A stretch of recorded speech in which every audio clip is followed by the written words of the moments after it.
Hi everyone, I'm Daniel Feldman. First, thanks to Nate and Bridget and Sammy and Jorn. And also, I'm sorry, I'm not a DevOps guy. I've never been on either side of a ticket queue, as far as I know. I've just been making your I've just been making your lives painful for years. I've never actually done DevOps. I just try to tell people how to do DevOps, which is why I'm here. So what we're going to be talking about today is, first of all, we have a little bit of a backstory, sort of how I got involved in all this stuff, because I'm here. I'm not a sales guy. I'm not a marketing guy. I'm not a dev evangelist or anything like that. How did I get here? Then we're going to go over what is Zero Trust networking. Then we have a really brief demo. And then if there's time, I have another slide deck that I can dig into more detail, but I think we're probably not going to get there. So backstory. For 7 years, I worked in that building. I make it sound like a jail or something. It was my first job out of grad school, and it was a really great place to work. It's called Veritas. It's on Highway 280, about 4 miles from here. You might drive it by it like every day and not even realize. And Veritas makes this product called Net Backup. This is what it looks like. It looks amazing, doesn't it? This is like a 19th century user interface, I think. Like Java 1. Java 1? No? Okay. Probably Visual Basic, yeah. Anyway, so Net Backup is this thing that we made. Several hundred people all in that building. As I said, I was there for 7 years. Here's some companies that may or may not use Net Backup. This is actually just random logos from Google Image Search, because I can't disclose who the customers are. But it's a lot of large companies like this. It's actually, I think they said 80% of Fortune 500 companies use it. So a lot of companies use Net Backup. Here was some market share thing I found. This is free online, but it was 30% of the backup market, and then the rest is like a bunch of smaller companies. Billions and billions of dollars just to make backup products, because people like banks and government agencies and Exxon and Apple and Google, they all need their data protected somehow, and Apple and Google can probably figure out how to do it themselves. But a lot of them can't, and they needed to pay someone else a lot of money to figure it all out. And just for an idea of the scale, like we had customers with, I don't think we ever had anyone with 1 million clients, but we had like close to 1 million clients, like 800,000 clients. Petabytes of data. I was on a customer call where the customer was trying to back up 2 petabytes of data per day, and it wasn't working. I was just like, where are you getting 2 petabytes of data a day? It wasn't Google. But you can start like speculating what kind of company has 2 petabytes of data a day to back up. So there was this problem. Net Backup was actually designed for computers like this.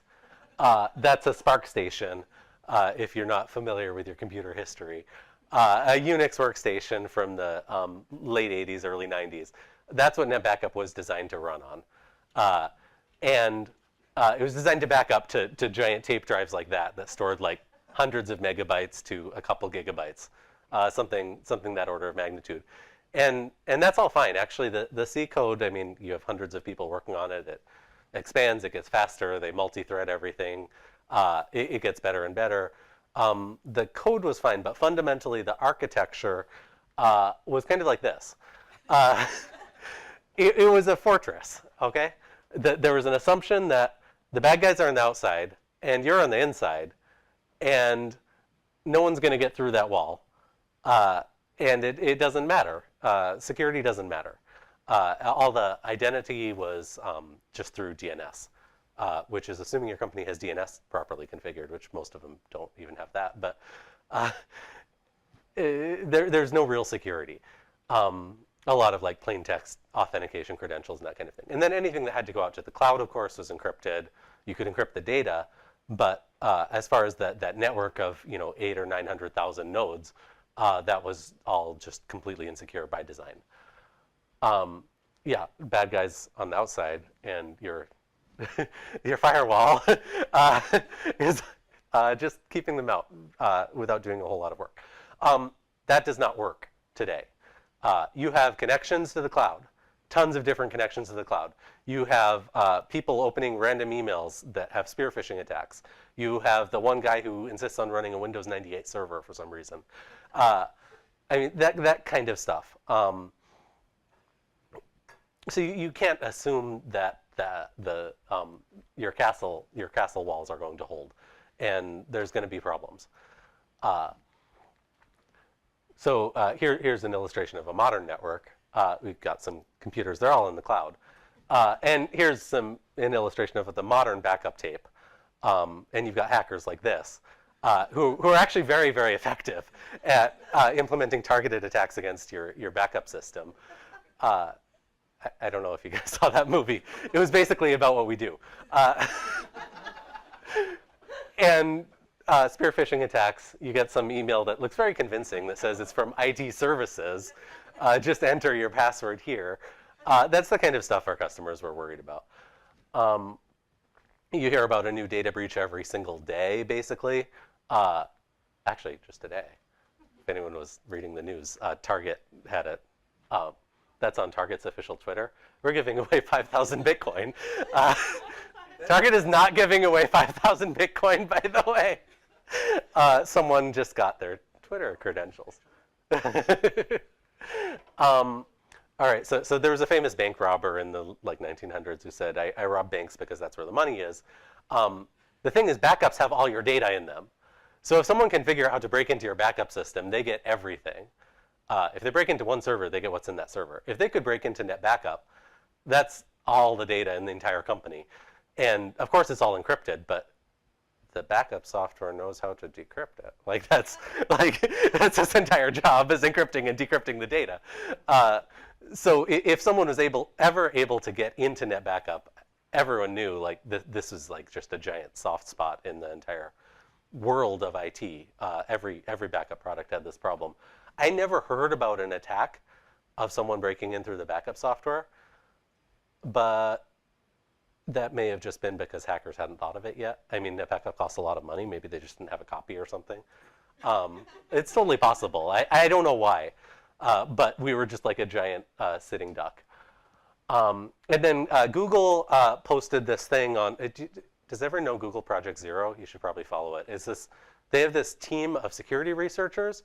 It's probably 10 or 15 security researchers who just investigate random stuff all day. It sounds like an amazing job. I would love that job. They just hack into random products. And I guess they were done with everything that Microsoft had done. It took them a while.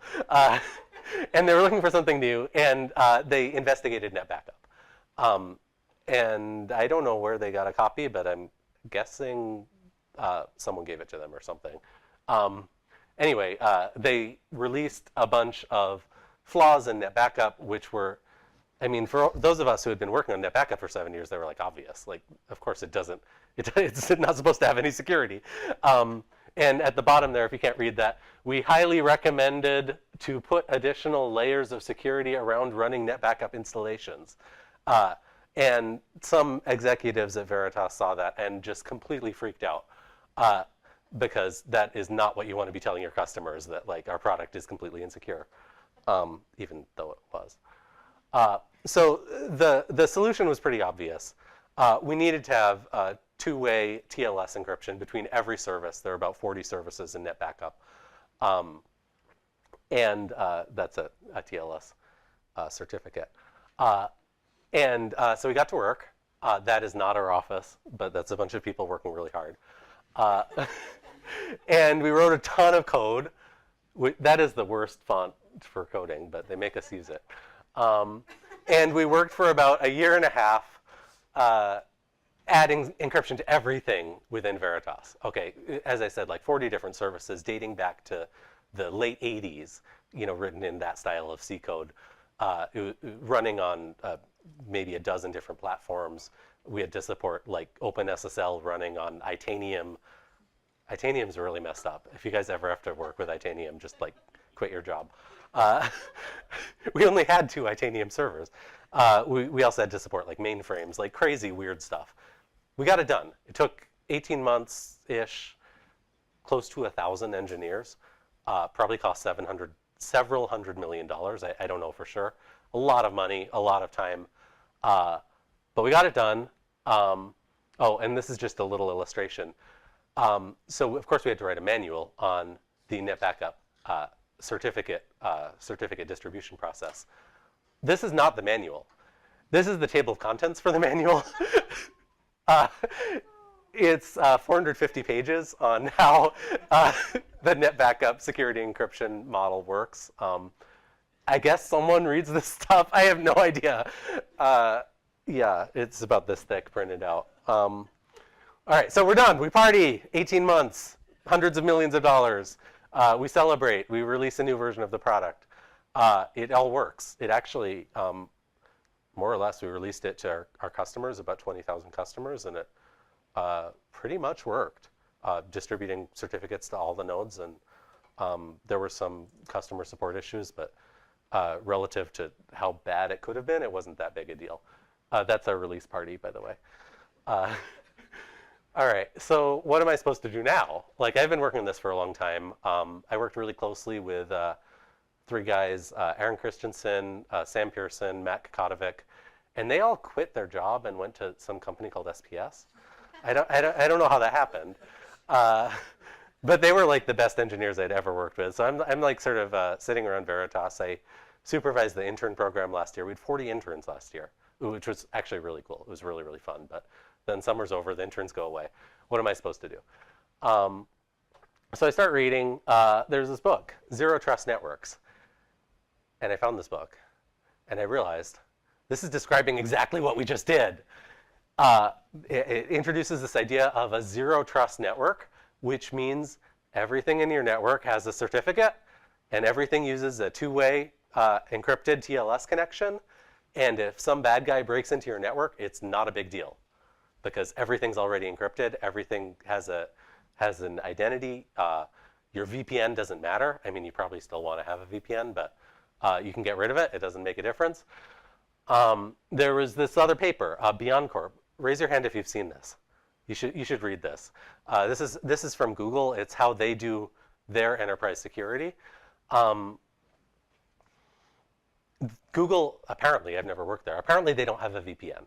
If you want to work on any of the Google stuff, and you work at Google, you get a certificate, which is on a hardware key that you plug into your computer, a YubiKey or something, and you just use the key that's on there to SSH into whatever machine you're working on.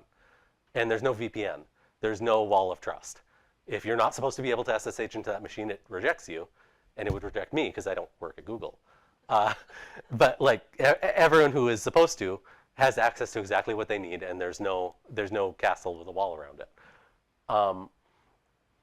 And I read this thing about SPIFFE and SPIRE joining the Cloud Native Compute Foundation, which are things to do zero trust networking. They joined the CNCF sandbox, which is why there's a sandbox. It's sort of a visual. Anyway. And I sort of started Googling around. Again, the interns are done with the summer. And there's this company called SkyTally. And I go to their website, and it has all the people. It has the author of Zero Trust Networks. It has several people from Google who worked on Beyond Corp. And I'm like, that has to be, there's something going on there. And it says now hiring at the bottom. So I click apply. I click apply, and I have an interview with them, during which I called the company SkyTally, and they were like, "What are you talking about? It's SciTail." So I was like, "You need a better name and a better logo right away."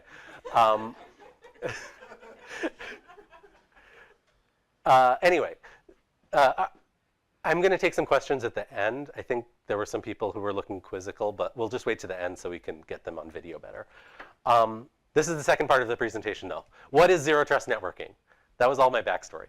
I should have done a montage. All right, so the big idea. TLS works really, really well. The problem is managing all the certificates.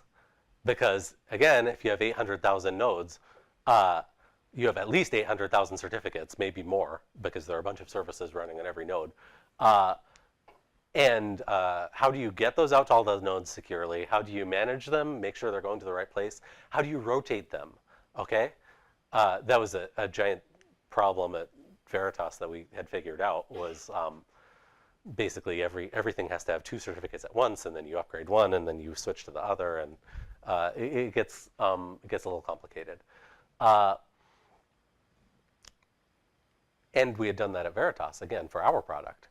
But the thing about Cytail was, how do we do it for everything? How do we get every open source thing, every line of business application, every J2EE application, every bank, whatever they use to move money around system, how do we get them all talking in encrypted TLS? And this is where I'm going to take a little digression. Raise your hand if you've used Let's Encrypt. All right, I think everyone's used Let's Encrypt in some way. This sounds a lot like Let's Encrypt, except it's inside your data center. The problem with Let's Encrypt is that it's really, really good at assigning certificates outside your data center. But it doesn't necessarily work for all the servers that are in your data center and may not have direct internet connections. It also requires DNS, and like I said, a lot of companies don't have DNS working 100%, certainly for internal stuff to outside world DNS. Okay, so how do we do it? We invented X509 certificates, which had already been invented. But we're really, really fast here. We came up with X509 certificates that they're just restricted. It's backwards compatible with an X509 certificate. Now, one thing you may know if you're familiar with X509 certificates is there's this field called DN, distinguished name, which is the host name of the machine. Now, again, inside your corporate data center, host names are not very useful. You might not have DNS, first of all, but also if you're talking about some kind of distributed application, something running in Kubernetes, something like Elasticsearch that has a ton of different nodes, like what's the host name in that situation? So we come up with this other thing called the Spiffy Id. And X509 certificates have this thing called a SAN field, a subject alternative name. We just reuse the SAN field for the Spiffy ID. That's it.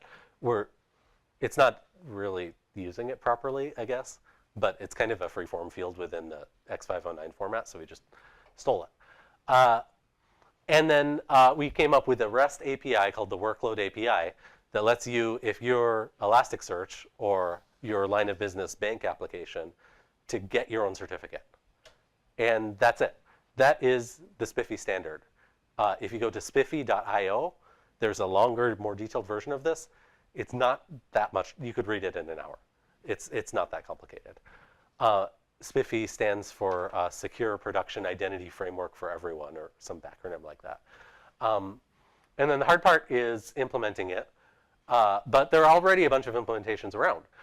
So SPIRE is our internal implementation that we have open source. It's the reference implementation of Spiffy. So all it does is serve Spiffy certificates. Istio already supports Spiffy. Vault already supports Spiffy in some form. They're working on supporting it more. And Lightwave, if you guys use Lightwave, there's probably going to be support in some more platforms pretty soon. They're basically advocating for everyone to support it as a standard. Okay, so what is that Spiffy ID? It's real simple. It says spiffy:// so it looks like a URL. You've got a trust domain in the hostname field. This is actually arbitrary. You can put whatever you want there as long as it's consistent across all your nodes. It doesn't have to be like a DNS resolvable hostname or anything like that. And then you've got a workload ID that's also arbitrary. So if it's Elasticsearch, you could have it be /Elasticsearch. That would be totally fine. It just has to be consistent within your organization. So the Spiffy ID is one arbitrary thing concatenated with another arbitrary thing. And it's stored inside the X509 certificate. This is the really important part, is that your certificate says what your Spiffy ID is, for sure. If I'm Elasticsearch running at SPS, I can provide a certificate that says I am Elasticsearch running at SPS. My host name doesn't really matter. What matters is that I'm Elasticsearch running at SPS. Same for I don't know, some Microsoft SQL running at Microsoft. I can guarantee that I am this service running within this domain. And that's really it. It's pretty simple. Okay, selectors. This is where it gets slightly more complicated. If I just gave you a certificate that said I am Microsoft or SQL running at Microsoft, that's not very interesting. That's just how TLS was supposed to be used. I give you a certificate, then you use that certificate for doing stuff. The interesting part is when we start querying the platform and saying, look for all the instances of the MS SQL image and assign them an identity, okay? And go inside that image and give it a certificate. And Spire can do this right now. And we call this attestation. I kind of think like they were like authentication, authorization. Well, we need another A word that's like several syllables. It's a complicated word for like a really simple idea. And you have to provide some mapping that says, hey, every Elasticsearch image, give it the workload ID Elasticsearch. Every MS SQL image, give it the workload ID MS SQL. And these are called selectors. And we have a standard-ish format for selectors in Spire. And then we have plugins for doing the attestation process that can log into things like, do I have this? Yeah, selector support. Can log into AWS and select all the AWS instances. Log into Kubernetes and select all the pods that are running a particular image. Log into Azure and select whatever Azure calls an instance.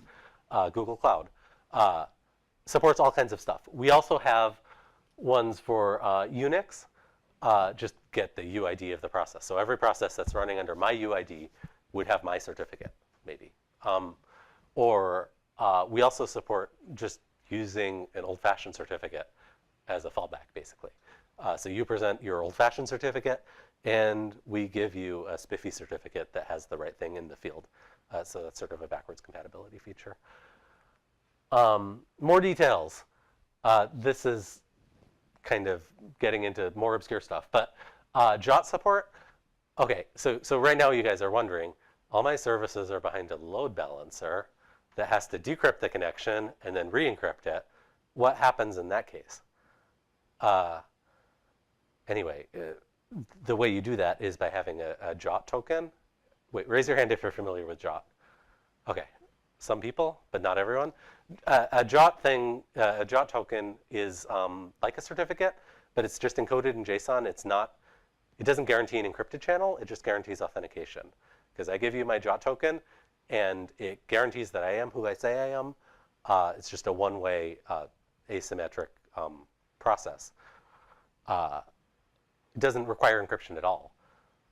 And it's really commonly used in web apps, but you can use it anywhere. So we're trying to adopt a standard used in one place and simplify it and put it into use for moving Spiffy IDs around. Federation. So SPS Commerce wants to talk to Microsoft. How do they do that? Well, they can basically use the Federation API to download the root certificates, just the certificates, not the root keys, for a different domain, and then go ahead and use those certificates to validate communication. It works a lot like Federation in Active Directory, or Federation in Kerberos, or Federation in NetBackup. That's not a coincidence.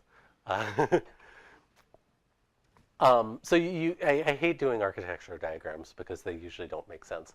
But this is the kind of thing that Spire looks like. You have one service. I just said microservice database, and Spire talks to your platform, assigns a unique certificate to the microservice, assigns a unique certificate to the database. You have certificates on both sides, and now you can communicate securely. Now, you'll notice that it says proxy and proxy. That's because most workloads don't support Spiffy yet until we take over the world, which we'll get there. Actually, we have pretty good support for like Tomcat because we just have a plugin for Tomcat that automatically does everything for you. But if you're not running in Tomcat, if you're running like a Postgres database and a microservice written in Go, we can provide a proxy that will get the certificate and then do the encrypted connection for you. And if some part of that doesn't work, the connection fails. And you don't have to hopefully do any work. It's a sidecar type of situation. And we're working on supporting Envoy as the proxy, although that's not fully going yet, if you guys use Envoy. We also have like a plugin for Nginx and a plugin for Ghost Tunnel.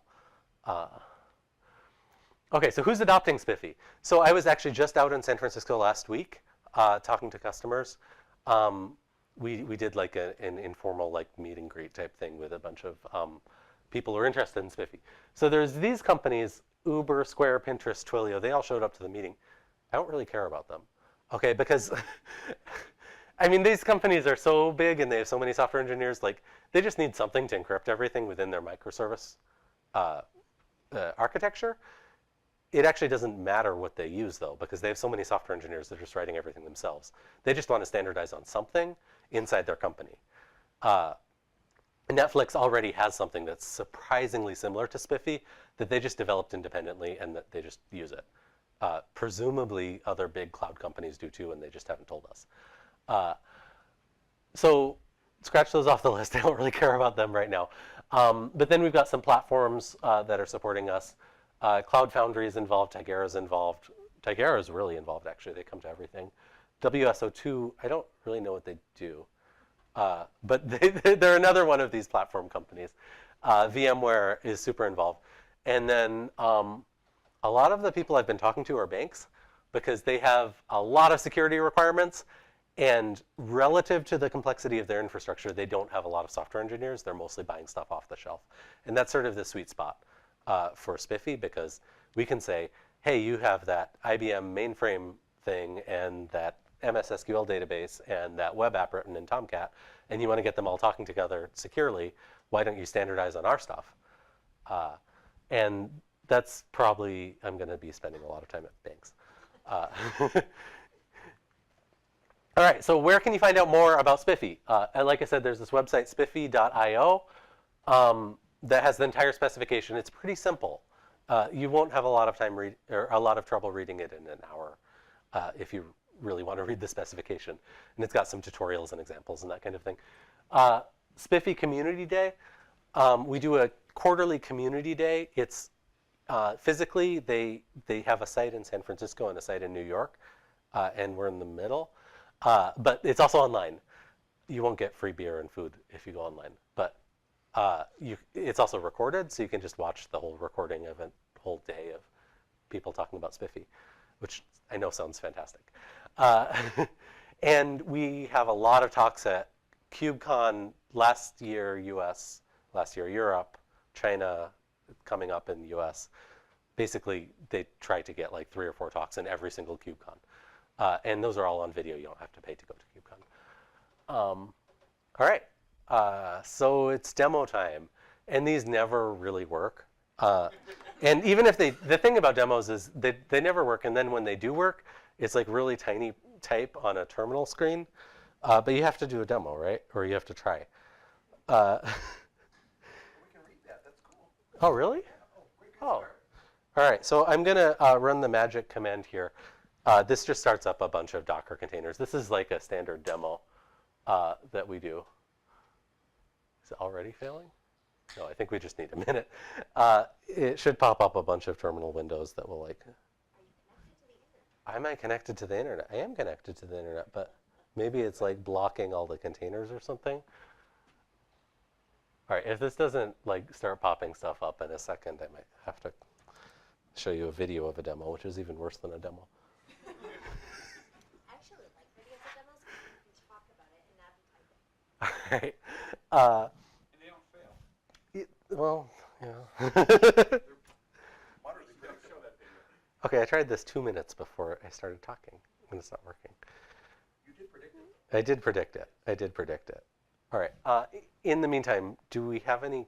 Can we take questions now? Yes. This is a perfect time. And is Mike's?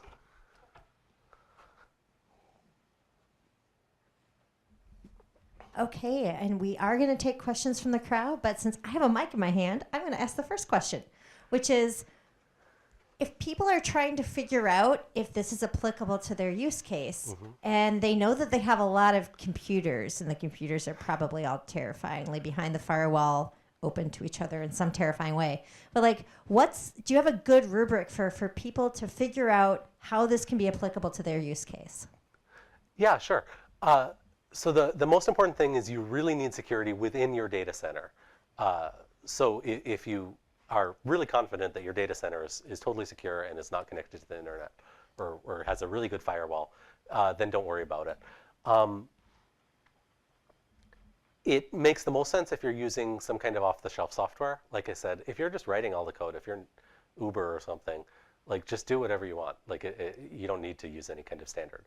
But if you're using a bunch of off-the-shelf stuff, we're hoping to get Spiffy support into a whole bunch of off-the-shelf stuff. So we'll be compatible with everything will be compatible with each other.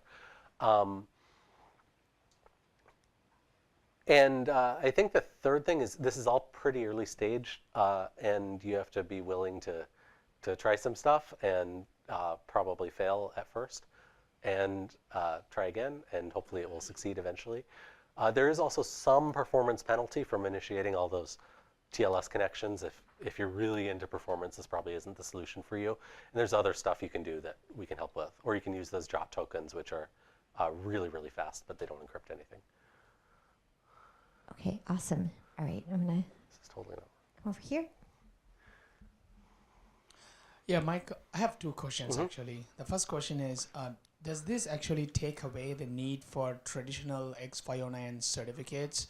Because that's one of the issues everybody faces, renewing certificates because they expire while you're sleeping and you go scramble to renew the certificates. So does it take away the need for traditional certificates, both internal self-signed and also the very signed, the one that's signed by the CA? And the next question is, you mentioned there is an agent that has to be running on the server, the Spiffy agent. Is there any overhead for the agent? Is it actually a process that runs on the system that we have to install? A little bit more on that agent piece. Okay, sure. So the first question was, does this replace traditional X509 certificates? And I think it's pretty orthogonal to existing solutions. If you are using a public CA, then you're internet connected, and then you can basically use DNS as your hostname. You don't need to worry about workload IDs. I don't really see a role for Spiffy. If you're using an internal CA already, it's kind of the same situation. If you have one internal CA that everyone trusts, and you already have some mechanism for distributing all the certificates and rotating all the certificates and that kind of thing, then you're probably okay. But what we're doing is if you have the internal network and you don't support that external CA, you can't use Let's Encrypt, you don't want to be running an internal CA, how do you do that? I think that answers your question. And then the second question was about overhead for the agent. You do have to install the agent. We're working on some variations of agentless SPIRE, but I don't know where that will go. If you're running in something like Istio is going to very shortly natively support these certificates. So that'll sort of take care of that for you. If you do install the agent, it's pretty low overhead. All it really does is talk to the SPIRE server and do some synchronization. Why do you need an agent at all? It's really just to be getting the certificate and serving up the Workload API. If we served up the Workload API on the SPIRE server outside whatever is supposed to be authenticated, we wouldn't know who's making the connection because you don't have a certificate, because it's like a bootstrapping problem. Does that make sense? Yeah. Does that answer the question? It's pretty low overhead. It's like a megabyte or something. All right. I'm just going to keep asking questions if we don't get more. So, we do have one up here. So, shout it to him, then he'll repeat it back. well, let me just hand you this mic, and then I'll ask another question, and then Nate will give the mic to someone. So I'll bet you have people who say, I want to try this, but I just want to try it. Mm-hmm. What does a trial experience look like? And what's the utopic trial like? What do you wish people would do when they try things out? How do I dip my toes in the water without, or convince my boss? Oh, those are perfect questions, because that's what I've been working on a lot lately. We have a lot of demos on the website. Apparently they're not fully functional. That one looks like it's working now. It might be working. I Well, it can't did a even Docker tell. compose yeah, down I just anyway. brought it down. But anyway, we'll stop worrying about that. Actually, I think I might turn that question back and kind of ask what kind of demo would be useful, because the problem with this product is actually a lot like the last product I worked on. It's very, very flexible. It can kind of talk to a whole bunch of stuff and present a whole bunch of stuff in a whole bunch of different formats, and then what's a demo that will convince you to buy the product, even if the particular configuration isn't the same as the configuration you have at your company. And I don't know the answer to that. I actually have a question because you mentioned Istio and then you mentioned Envoy earlier. And if people are not spending all of their time paying attention to the darlings of the conference circuit, those are in the category of service mesh, which is very exciting, theoretically. Can you talk about how this does interact with or replace or is orthogonal to service meshes? Because everyone who's trying to do resume-driven development thinks they need some service mesh action. Sure, that is a really good question. And if I'm SPS and I have, I don't know exactly how SPS works. I'm not privy to that information, but I have some Kubernetes thing that's running all my modern services, and they're all using Istio or Envoy, some service mesh, okay? And then I've also got some old stuff, because everyone has some old stuff, or some external stuff.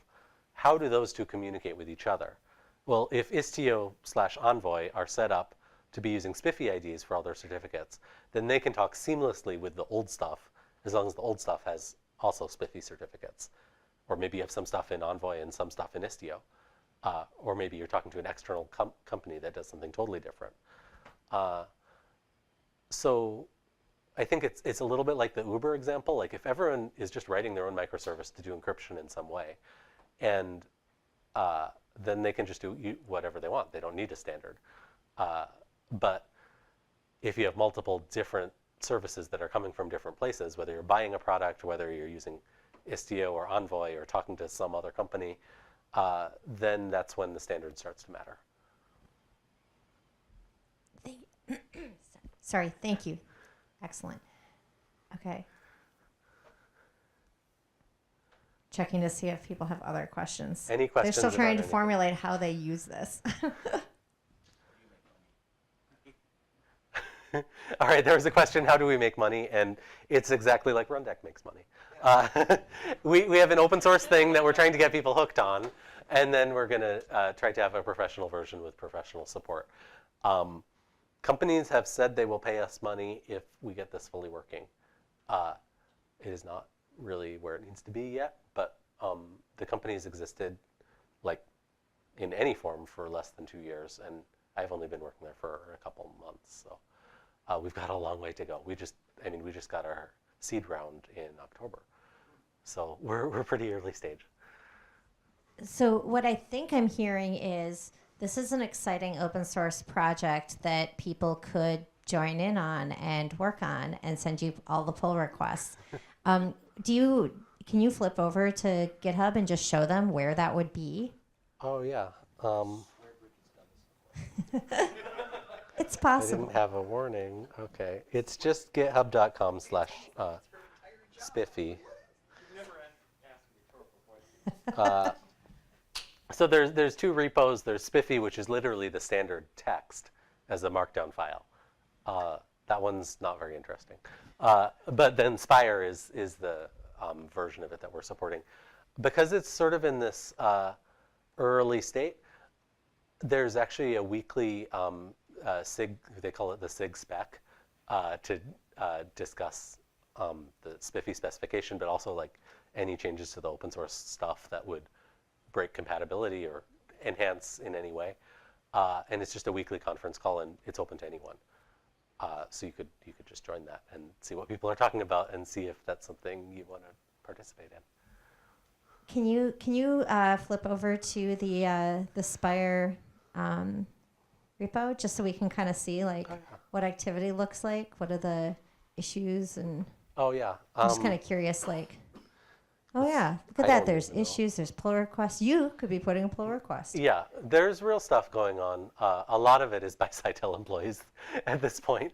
None of those are me. I've mostly been not working on the open source part lately, but It's pretty active. I don't know. It's kind of interesting looking at the companies all those different people are from, because a lot of them are from like the Uber and the Twilio and the companies that are trying to adopt this stuff, and maybe just figuring out how right now. Nice. All right, Nate, I'm going to anoint you to ask, because he brought up SPS and he brought up like integrating legacy stuff with your exciting new toys. Can you ask about the kinds of questions that you've run into when you're trying to do this sort of integration with your authentication across your networks? I mean, I don't really have a question. I think relating to all of the services being able to talk to each other over an encrypted channel without ever doing any overhead work is super interesting to me.